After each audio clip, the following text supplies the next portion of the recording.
Liverpool have gone ahead to win their third game of the season, and they haven't lost any ever since this season started. Remember, they started off at Stamford Bridge and obviously went ahead to draw by 2-2. They went ahead to beat Newcastle by 2-1 last weekend. Then they had to beat a team at Anfield. Was it Bournemouth? Yeah, they had to beat it by some good number of goals, and Liverpool are back to the winning ways. They have started their season very, very well. The big question was always about that midfield, but the midfield has shown us that they're really getting better and better and better and better. So welcome to Rokani Media. This is the match reaction. Liverpool 3, Aston Villa 0. A game that I sat on my TV to watch and obviously anticipate that maybe Aston Villa could put in a shift and obviously put in a block, but they couldn't. And in just 3 minutes, Dominic Szoboszlai had gone ahead to obviously hit that ball headed towards the 10 yards box of the 10 yards box edge of Aston Villa into the back of the net. Then in the 22nd, Mohamed Salah just bent that ball to Darwin Núñez. Darwin Núñez hit that ball and it deflected off the lower post, and Matt Cash netted it into his own goal. And Mohamed Salah, a very huge head flick, or good or fantastic flick from the head of Darwin Núñez with the far post, and Mohamed Salah went ahead and did what we call a tap-in. That is something great for the side of Liverpool. They went ahead to obviously win this bit of game of football by 3-0, and it shows you that chemistry is really building.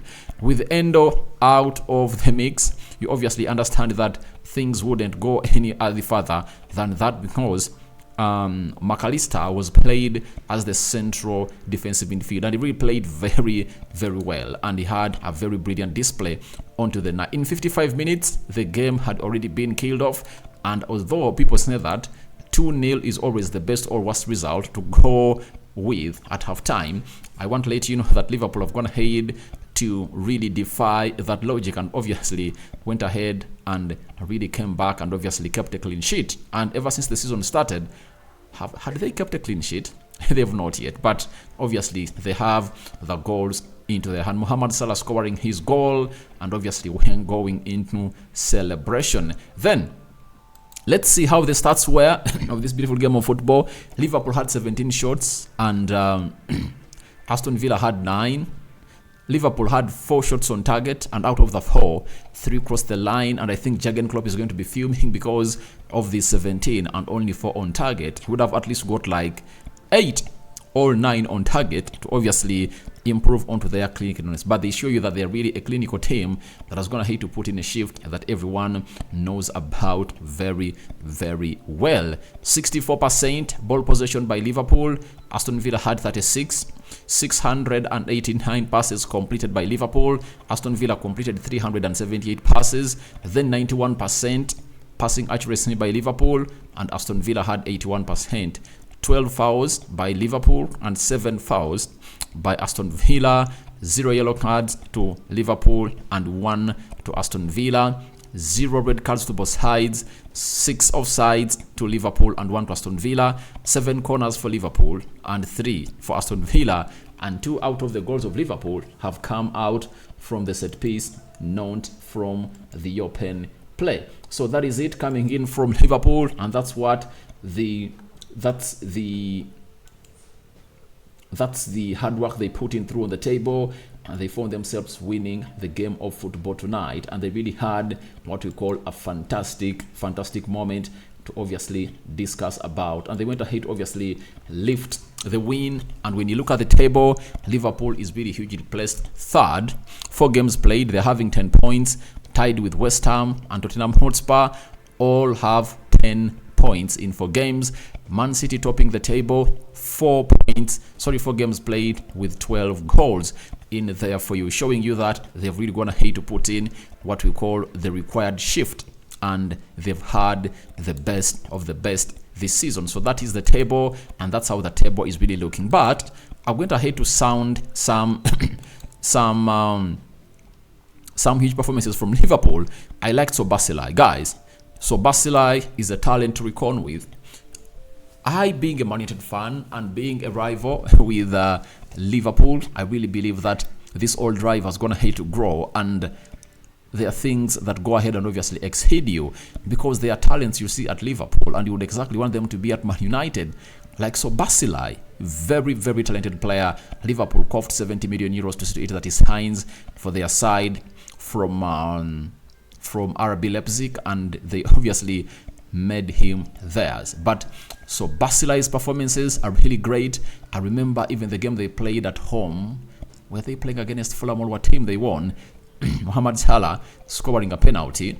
Obviously, this is the man who was responsible for that. And there is the way he obviously goes to the byline and goes past the left back and obviously puts in what we call a cutback. He's just a talent that you need to reckon with and obviously appreciate. But Mohamed Salah is really having a fantastic season. And the big question is, will they keep him? Will they keep him? Because a team from Saudi Arabia has gone ahead to show intent to sign this player, and that is the big question: that will Liverpool keep Mohamed Salah, as Salah has always gone ahead to be their 30-man goal a season. He's a 30-man goal a season, and when you obviously lose a player like him, you need a player who will obviously promise you those goals game in, game out. Is it going to be Darwin Núñez? He scored a brace against Newcastle, and today he was responsible for the 2 goals that Liverpool scored, the second one and the third one. That is it. I don't know whether all those assists are going to have to be given to him, but the third one, his assist is obviously his, because he does a very nice flick towards the far post, and Mohamed Salah just follows it up and really hits that ball into the back of the net. So Darwin Núñez looks like this is going to be the season for him to explode. Although last season he really had some good numbers, but people have not gonna hate, obviously, really forgive him for promising so much and not giving out the best to the team of Liverpool. But all I know, this season he has gone ahead to play 4 games, 2 goals and 1 assist. That's not bad for him. If he keeps that pace, he's going to obviously put in the shift that is really well required. And last season, to me, I don't think that Darwin Núñez had a very bad season, because he played 29 games, 9 goals and 3 assists into the league. In the Champions League, he scored 4 goals. That is Darwin Núñez for you. Community Shield, he scored 1 goal, meaning that he scored 14 goals last season. That is really great from him, and I believe that output for him is not bad, with some 4 assists. That's not bad. And if at all he can double his goals, like in the Premier League, to score like 18, I think people will stop calling him a flop. And I don't know why people find it easy to obviously coming through and obviously easily call someone a flop. But to flop means like you are not going to put in any shift into the beautiful game of football. But all I want to let you know that it's Man United taking on Aston out of this beautiful game of football, and Crystal Palace has gone ahead to beat Wolves by 3 goals to 1. And Eduardo, that guy has gone ahead to put in a shift today, scoring a brace in a very fashionable way. The game is going ahead to end 3-2. And to me, for the Wolverhampton side, I think the positive is them getting onto the score sheet, scoring those goals, because if they happen to score those goals, they'll find themselves doing the needful. Hang Hee-chan, 65th minute, and then Matthias Cunha scored in the 90th plus 6 minute. But obviously, Eberechi Eze made Crystal Palace win that game in the 70th minute. Sorry, it was Eduardo by scoring the 3rd goal in the 84th minute of the game. That is it. So to me, I believe the league is going to be highly competitive, but obviously the big teams have shown us that they are not here to play. And this season has started off in high gear, because last season, Chelsea, Spurs and Liverpool were off.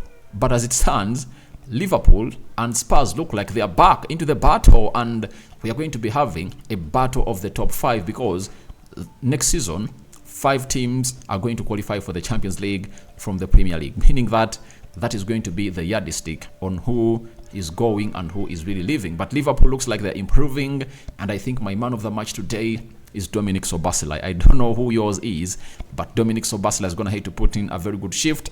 But I would like to obviously condemn the activity done by the manager of Aston Villa, that is Unai Emery. I don't know whether it's naiveness or not, but look at this lineup, guys. See, how can you play? How can you obviously not really put in the shift that we were required if at all you have such a team? And I don't know why you went in for a 4-4-2. That's it. When you're playing about Liverpool, you have to respect them. You're having good midfielders. Go for at least a 4-5-1 with Moussa Diaby into this midfield. That is it. And obviously doing the needful. But he ended up going for a 3-man central defense, Digne, and so on and so forth. That will look ugly for me. And I think that's why he went ahead to lose this beautiful game of football. So guys, your thoughts on to Liverpool 3, Aston Villa 0 are welcome in the comment section below. Tell me who your man of the match was. Rokani David is my name. I sign out for now. See you later. The Muslim viewers and subscribers. Barakallahu fikum. I'm out.